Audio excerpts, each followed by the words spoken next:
요한복음 20장 19절에서 23절 말씀을 통해서 부활의 소망이 주는 복이라는 제목으로 하나님 말씀을 함께 나누겠습니다. 여러분 성경에 보면 부활장이라고 있습니다. 어디냐면 고린도전서 15장이 부활장이에요. 그래서 그 15장의 주제가 부활에 관한 것인데 사도 바울이 고백하기를 만일 그리스도의 부활이 없었다면 우리가 이 땅에 사는 사람들 중에 가장 불행한 사람이다 라고 말합니다. 여러분 예수님의 부활을 왜 잠자는 자들의 첫 열매라고 그러셨을까요? 예수님이 죽으셨지만 다시 부활하셨잖아요. 그런 것처럼 우리도 죽지만 우리도 다시 부활하신다는 것을 예수님을 통하여 우리에게 알려주신 거죠. 그래서 우리가 이 땅에 발을 디디고 살면서 우리의 육신이 죽음으로 끝나지만 그 끝이 영원한 끝이 아니라 그 뒤에 뭐가 있어요? 부활이 있다는 거예요. 그게 예수님께서 부활을 통해서 우리에게 천국의 소망을 주시는 것입니다. 그래서 오늘 이 부활의 아침에 주님이 주시는 소망이 우리 가운데 흘러넘치고 또 오늘 주시는 말씀 가운데 세임을 받아서 승리하는 우리 성도님들 되시길 바랍니다. 여러분 성경에 가장 많이 나오는 단어가 뭔지 아십니까? 가장 많이 나오는 명령이 두려워하지 말라, 염려하지 말라래요. 이게 성경에 몇 번 나오냐면 366번 나온대요. 1년이 며칠이죠? 365일이죠. 그러니까 365일 동안 두려워하지 말고 한 번 더 생각하면서 염려하지 말라. 그러니까 성경에 염려하지 말라라고 우리에게 많이 권면의 말씀을 하고 있어요. 그런데 오늘 본문의 말씀에도 보면 안식 후 첫날 저녁 때에 이렇게 시작하죠. 그러니까 유대인들의 안식은 금요일 해질 때부터 토요일 해 질 때까지잖아요. 그러니까 그렇게 하루를 이제 시작을 하니까 안식 후 첫날이니까 토요일이 지난 그 다음 날 그러니까 주님께서 주일날 부활하신 거 맞죠? 그러니까 이게 부활하신 저녁 때 있었던 사건이에요. 그 저녁 때 제자들이 지금 두려워서 문들을 다 닫았더라. 그러니까 유대인들을 두려워서 문들을 다 닫았더라 그랬어요. 그런데 그곳에 지금 예수님께서 오셔서 너희에게 평강이 있을지어다 라고 말합니다. 이 제자들이 지금 왜 두려운 거예요? 두려운 이유가 뭡니까? 야 너도 예수 제자 아니야? 그러면 너도 정치 수용범 이렇게 해서 너도 십자가에 매달려서 죽어야 되는 거 아니야? 그러니까 예수님의 죽음을 눈으로 목격한 제자들이 우리도 죽으면 어떡하냐 하면서 두려움이 엄습해 왔다는 거죠. 그런데 여러분 예수님께서 십자가를 지시기 전에 요한복음 16장 33절에 이렇게 말씀하셨어요. 이것을 너희에게 이르는 것은 너희로 내 안에서 평안을 누리게 하려 함이라. 세상에서는 너희가 환난을 당하나 담대하라. 내가 세상을 이기었노라. 내가 세상을 이겼으니 너희는 담대하라. 그리고 너희는 내가 주는 평안을 누려라 라고 말하고 있고요. 요한복음 14장 27절 평안을 너희에게 끼치노니 곧 나의 평안을 너희에게 주노라. 내가 너희에게 주는 것은 세상이 주는 것과 같지 아니하니라. 너희는 마음에 근심하지도 말고 두려워하지도 말라. 이게 예수님이 십자가를 지시기 전에 제자들에게 하셨던 말씀이에요. 너희는 마음에 근심하지도 말고 두려워하지도 말라. 내가 평안을 너희에게 주노라. 그런데 지금 제자들의 모습 속에 예수님의 이 평안함이 느껴집니까? 안 느껴집니까? 전혀 안 느껴지잖아요. 평안함이 있다면 두려움이 그들을 엄습할 수가 없잖아요. 여러분 지금 제자들이 두려워서 문을 다 닫고 혹시라도 누가 오면 어쩌나 하고 두려움 가운데 덜덜덜 떨고 있었을지 몰라요. 우리도 주님처럼 저렇게 되면 어떻게 하는가? 여러분 두려움의 반대는 뭐라고 생각하십니까? 두려움의 반대말. 자, 제가 한 사건을 통해 알려드릴게요. 여러분 예수님께서 제자들이 오병이어의 기적이 있은 다음에 제자들에게 배를 타고 건너편으로 가라고 그래요. 그때 예수님은 그 이후로 밤이 새도록 기도하셨어요. 따로 기도하셨어요. 그리고 물 위를 걸어서 제자들에게 가지요. 물 위로 걸어서 처벅처벅 소리가 나는데 캄캄하니까 잘 안 보이니까 위령 아닌가 할 때 주님이 뭐라고 그래요? 내니 두려워하지 말라 그랬어요. 내니 두려워하지 말라. 그때 베드로가 뭐라고 말합니까? 만일 주님이시거든 나를 명하여 물 위로 걸어오게 하옵소서. 근데 주님 뭐라고 그래요? 오라 그래요.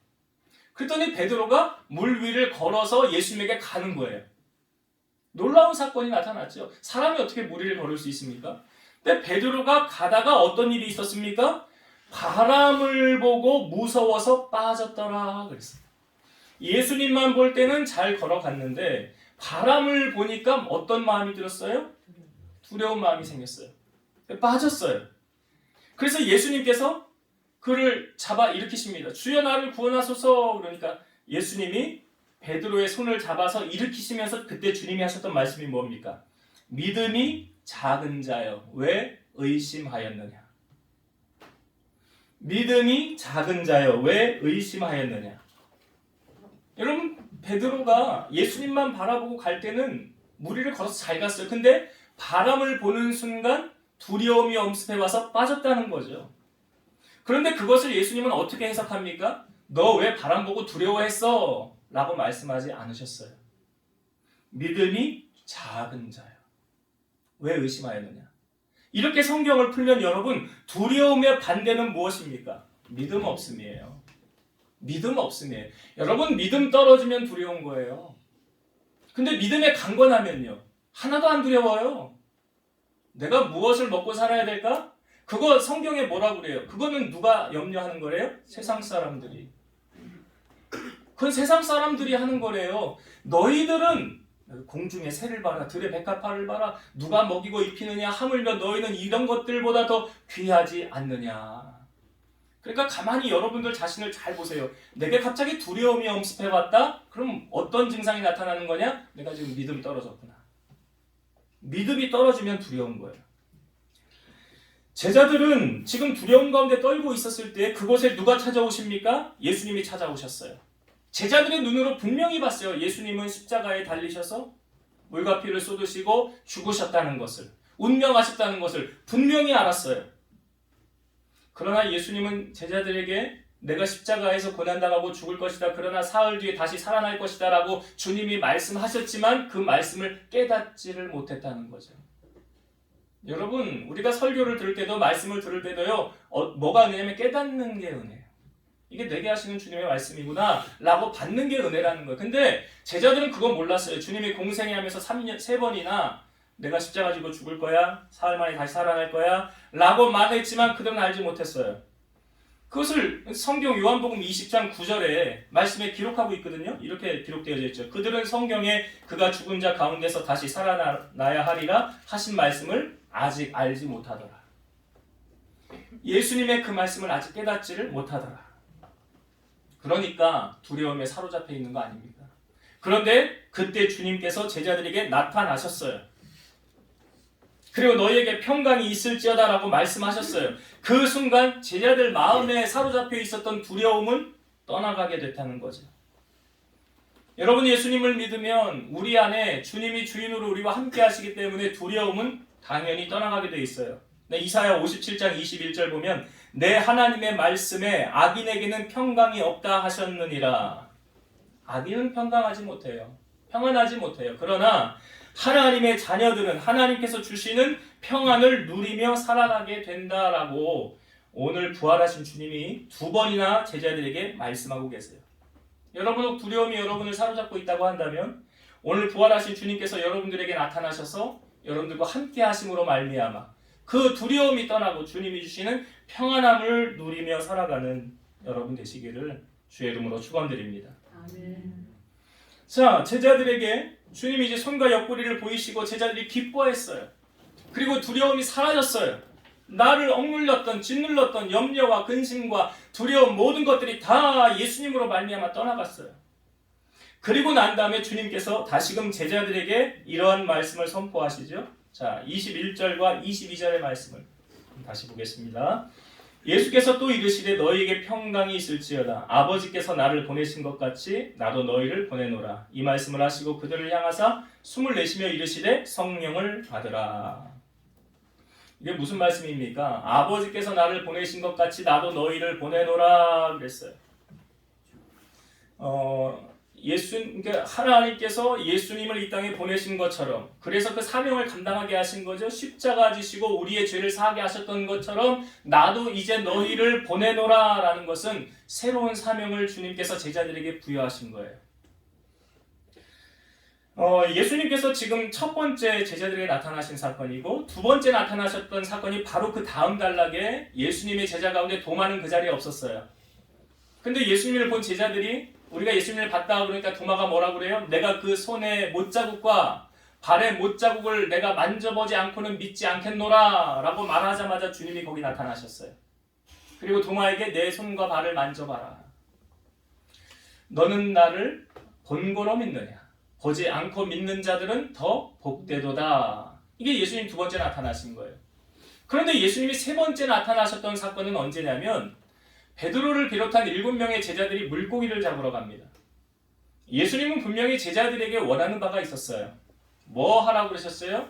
아버지께서 나를 보내신 것 같이 나도 너희를 보내노라 하면서 증인의 삶, 복음 전하는 삶을 살기 원하셨던 거죠. 근데 물고기 잡으러 갔어요. 예수님이 거기 서서 너희에게 물고기 있느냐? 그러니까 없습니다. 예수님이 서 계셨는데 예수님인 줄 알아보지 못했더라는 거죠. 왜요? 마음을 빼앗겼기 때문에. 그런데 그때 예수님께서 오른편에 그물을 던져라 그랬더니 고기가 많이 잡히자마자 저분이 주님이시구나라는 것을 깨닫게 되죠. 그리고 예수님이 아침상을 차려주면서 그것을 함께 나누고 베드로에게 질문한 내용이 네가 나를 사랑하느냐 질문하시잖아요. 똑같은 질문을 세 번 주님이 질문하시잖아요. 그 베드로 안에 예수님을 3번 모른다고 부인했던 그것을 상처를 치유해 주시고 회복시켜 주시는 주님의 모습이죠. 보통 사람 같았으면 너 왜 그때 나 모른다고 부인했어? 안 그런다고 그랬잖아. 이건 먼저 묻고 따지고 넘어갔을 텐데 주님은 그렇게 하지 않으셨더라. 이게 예수님이 세 번째 나타나신 사건이에요. 이 제자들의 모습 보면 오합지졸 같죠. 사명을 받았음에도 불구하고 사명 감당하지 못하는. 그런데 이 제자들이 이제 예수님께서 십자가를 지시고 부활하시고 이 땅에 며칠을 계셨습니까? 40일을 계셨어요. 사도행전 1장에 보면 40일을 계시고 하늘로 승천하셨어요. 그리고 옆에 천사가 뭐라고 말합니까? 너희가 본 예수는 너희가 본 그대로 다시 오실 것이다 그랬어요. 근데 예수님께서 그 전에 아버지가 너희에게 주리라고 약속하신 그 성령을 너희에게 주실 것이다. 예루살렘을 떠나지 말고 아버지께서 약속하신 것을 기다리라. 그러니까 제자들이 모여서 간절히 성령 받기를 기도해서 예수님이 하늘로 올라가시고 오늘 올라가신 10일 뒤에 그러니까 예수님 부활하신 50일째 되는 날 이걸 우리가 오순절이라고 그러잖아요. 그때 성령이 임하게 됩니다. 그때 제자들이 성령을 받게 돼요. 각 나라 방언을 말하고 불의 혀같이 갈라지는 말을 하고 하나님의 능력이 그들의 삶 위에 임하고 나서 그들의 삶은 어떻게 달라졌습니까? 복음 전하는 자로 달라졌어요. 복음을 전하는 자로 달라졌어요. 이때 복음을 전할 때 사람들이 그 유대인이나 대제사장들이나 그 당시의 기득권들이 뭐라고 그러냐면 너희들 예수 이름으로 말하지 마. 그렇게 하고 다니지 말아라. 성경에 이렇게 기록되어져 있죠. 사도행전 4장 18절에서 20절. 그들을 불러 경고하여 도무지 예수의 이름으로 말하지 말고 가르치지도 말라 하니 베드로와 요한이 대답하여 이르되 하나님 앞에서 너희의 말을 듣는 것이 하나님의 말씀을 듣는 것보다 옳은가 판단하라. 우리는 보고 들은 것을 말하지 아니할 수 없다 하니. 그러니까 이들이 이렇게 달라진 이유가 무엇입니까? 물고기 잡으러 갔던 그 제자들의 모습이 어떻게 이렇게 채찍을 맞으면서도 그거 능욕당하는 걸 당연하게 여기면서도 복음을 전하는 자로 이렇게 살아갈 수가 있었겠습니까? 바로 그들의 성령을 받았기 때문이에요. 그러니까 예수님께서 그들을 내가 너희를 보내리라 하시면서 그 다음에 하셨던 말씀이 뭐예요? 너희가 성령을 받으라. 여러분 오늘날의 시대는 어떤 시대입니까? 사도행전을 우리는 성령행전이라고 그러잖아요. 그러니까 성령 시대를 우리가 살아가고 있는 거예요. 그러니까 우리가 오늘날 이 땅에 살면서 구해야 할 것이 무엇입니까? 무엇을 입을까 먹을까 마실까가 아니라요. 성령의 충만함을 우리는 구해야 된다는 거예요. 누가복음 11장 13절 너희가 악할지라도 좋은 것을 자식에게 줄 줄 알거든 하물며 너희 하늘 아버지께서 구하는 자에게 성령을 주시지 않겠느냐 하시더라. 우리가 성령을 구하면 하나님은 반드시 주신다라고 약속하고 있어요. 그러니까 우리가 어떻게 하면 성령 받을 수 있습니까, 여러분? 사도행전에 우리에게 다 보여지죠. 마가다락방에서 간절히 성령 받기를 전심으로 뭐 했어요? 기도했더라. 그러니까 기도할 때 하나님 성령을 부어주시고요. 베드로가 고넬료의 집에 갔을 때 하나님의 말씀을 전하였을 때 그 말씀 듣는 모든 자들에게 성령이 임하였더라. 그러니까 말씀을 들을 때. 그러니까 기도할 때와 말씀 들을 때 성령께서 역사하시고 우리의 심령 안에 하나님의 은혜를 부어주신다는 사실을 우리가 안다고 한다면 우리는 기도하는 것과 말씀을 사모해서 듣는 일에 주저하지 말고 어떤 일이 있더라도 그 자리를 지키고 하나님의 은혜 받는 성령 받는 일에 우리가 힘써야 될 줄로 믿습니다. 그래야 연결되는 게 뭐예요? 주님의 증인으로서 살아갈 수 있는 거예요. 예수님의 마지막 유언이 무엇입니까? 사도행전 1장 8절. 오직 성령이 너희에게 임하시면 너희가 권능을 받고 예루살렘과 온 유대와 사마리아와 땅끝까지 이르러 내 증인이 되리라. 성령 받으면 증인의 삶을 살 수 있지만 성령 받지 않으면 증인의 삶을 살아갈 수 없다. 그래서 예수님이 제자들을 나도 너희를 보내노라 하시면서 숨을 내쉬며 말씀하시기를 성령을 받으라. 그래서 여러분이 기도하실 때 꼭 빼놓지 말고 해야 될 것이 무엇입니까? 성령의 충만을 구하십시오. 엘리사가 그 엘리야 따라다니면서 너 마지막으로 내게 할 말 있으면 말해봐라. 그 스승이 말할 때 당신에 있는 영감의 갑절을 내게 주옵소서. 당신에 있는 영감의 갑절을 주옵소서. 네가 어려운 것을 구하지만 네가 나에게서 떠나가는 것을 네가 보면 그것이 너에게 이루어지리라 하며 떠나질 않죠, 엘리야를. 그리고 하늘에서 불말과 불병거가 내려와서 엘리야를 태우고 하늘로 올라가잖아요. 그리고 나서 엘리야가 놓고 갔던 겉옷을 가지고 요단강을 탁탁 치니까 강이 갈라지고 하나님의 능력이 그에게 임하였다는 것을 알 수 있잖아요. 성경은 말합니다. 여러분, 힘으로도 되지 않고 능으로도 되지 않지만 여호와의 신으로 하나님의 영으로 되느니라 그랬어요. 우리가 하나님의 뜻을 깊이 알 수 있길 원한다면 여러분 성령을 받으셔야 돼요. 고린도전서 2장에 보면 하나님의 뜻을 우리가 어떻게 알 수 있습니까? 하나님의 영이 한다고 그랬어요. 하나님의 하시는 일을 하나님의 영은 하시느니라. 그러니까 하나님의 영은 무엇입니까? 성령이에요. 그러니까 우리가 성령 충만해야 이것이 하나님의 뜻인지 아닌지 분별할 수도 있는 거예요. 그러니까 우리의 삶에 이것을 빼어놓고는 살아갈 수 없는 것이다. 그래서 여러분들이 오늘 예수님이 부활하셔서 제자들에게 하셨던 말씀, 성령을 받으라. 성령의 충만함을 사모하시고 성령 충만하여 사명 감당하시고 증인의 삶을 살아가는 여러분 되시기를 주의 이름으로 축원드립니다. 자, 마지막으로 예수님께서 나타나셔서 제자들에게 하셨던 23절의 말씀을 한번 볼게요. 23절. 너희가 누구의 죄든지 사하면 사하여질 것이요 누구의 죄든지 그대로 두면 그대로 있으리라 하시니라. 너희가 누구의 죄든지 사하면 사해질 것이고 누구의 죄든지 그대로 두면 그대로 있을 것이다. 여러분, 우리가 알기로 죄를 사해 주실 수 있는 분은 예수님밖에 없지 않습니까? 이 사건을 통해 예수님은 확실하게 말씀해 주고 있는데 어떤 중풍병자를 4명이 메고 와요. 근데 사람들이 너무 많아요. 근데 지붕을 뜯어서 이 중풍병자를 예수님 있는 곳으로 아래로 내립니다. 그리고 예수님께서 이 중풍병자에게 뭐라고 말씀하시냐면 작은 자여 내 죄 사함을 받았느니라. 근데 옆에 사람들이 수근수근거려요. 야, 하나님 한 분 외에는 죄를 사하는 이가 없는데 저 사람이 뭐라고 죄를 사하냐? 하나님의 아들이시니까 당연히 죄를 사하실 수 있지만 그들은 몰랐다는 거죠. 그렇게 속으로 생각하는 것을 아시고 말씀하시기를 야, 중풍병자에게 내 죄 사함을 받았느니라 하는 말과 일어나 걸어가라 하는 말 중에서 어느 것이 쉽겠느냐? 그러나 인자가 땅에서 죄를 사하는 권세가 있는 줄을 너희로 알게 하려 함이라. 그러니까 예수님은 죄를 사하실 수 있는 권세가 있으신 분이시다. 당연하죠. 예수님은 죄가 없으셨고요. 이 땅에 우리의 죄를 사해주기 오신 분이시기 때문에 예수라는 이름의 뜻이 무엇입니까? 자기 백성을 그들의 죄에서 구원할 자. 말 그대로 예수님은 우리의 죄를 사해주기 위해 이 땅에 오신 분이에요. 근데 지금 제자들을 보내시면서 주님이 하셨던 말씀이 뭐래요? 너희가 누구의 죄든지 사하면 사해질 것이고 누구의 죄든지 그대로 두면 그대로 될 것이니라. 그렇게 된다는 거잖아요. 근데 이 말씀을 우리가 이제 해석하기 전에 이 말씀이 우리의 삶에 이루어지려면 먼저 전제 조건이 있어요. 요한복음 1장 12절의 말씀 보면 영접하는 자, 곧 그 이름을 믿는 자들에게는 하나님의 자녀가 되는 권세를 주셨으니 예수 그리스도를 나의 구주로 영접하면 하나님 자녀 되는 권세를 주신다라고 말씀하고 있어요.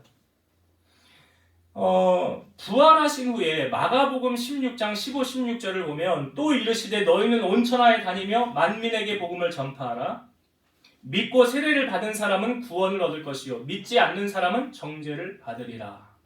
이게 비슷한 말씀이거든요. 제자들 보내시면서 너희들이 가서 복음을 전하였을 때 믿고 세례를 받은 사람은 어떻게 된대요? 구원받을 것이고 믿지 않는 사람은 정죄를 받으리라 라는 말은 구원받지 못한다는 거 아닙니까? 그러니까 예수님을 나의 구주로 영접해서 우리가 성령 충만하여 복음을 전하러 나아갈 때 주님께서 우리에게 이러한 권세를 주시는 거예요. 요한복음 25장 24절 내가 진실로 진실로 너희에게 이르노니 내 말을 듣고 또 나 보내신 이를 믿는 자는 영생을 얻었고 심판에 이르지 아니하나니 사망에서 생명으로 옮겼느니라. 그러니까 예수님만이 유일한 우리의 구원자이시라는 것을 이제 제자들에게도 주님이 권세를 주셔서 그 권세를 가지고 복음을 전할 때 구원의 역사가 나타난다. 죄사함의 역사가 나타난다는 거예요. 이게 사도행전에 보면 베드로가 그 설교를 했을 때 사람들이 우리가 어찌할꼬 그러죠. 우리가 어찌할꼬. 그때 베드로가 한 말이 이거죠. 너희가 회개하여 각각 예수 그리스도 이름으로 세례를 받고 죄사함을 받으라. 그리하면 성령을 선물로 받으리니 이 약속은 너희와 너희 자녀와 모든 먼데 사람 곧 우리 하나님이 얼마든지 부르시는 자들에게 하신 것이라. 여러분 베드로가 한 말을 잘 주목하여 들어보세요. 너희가 회개하여 각각 예수 그리스도 이름으로 세례를 받고 죄사함을 받으라. 그러니까 지금 예수님이 베드로를 사신으로 보낸 거 아닙니까? 그러니까 사도 바울도 우리가 그리스도의 사신이라고 그러잖아요. 심부름꾼이라고 그러잖아요. 그러니까 주님의 증인이라는 것은 주님의 심부름꾼이라는 거예요. 그러니까 우리가 복음을 전할 때, 그러니까 교회 안에 하나님께서 이 복음을 전할 능력을 우리에게 주신 거죠.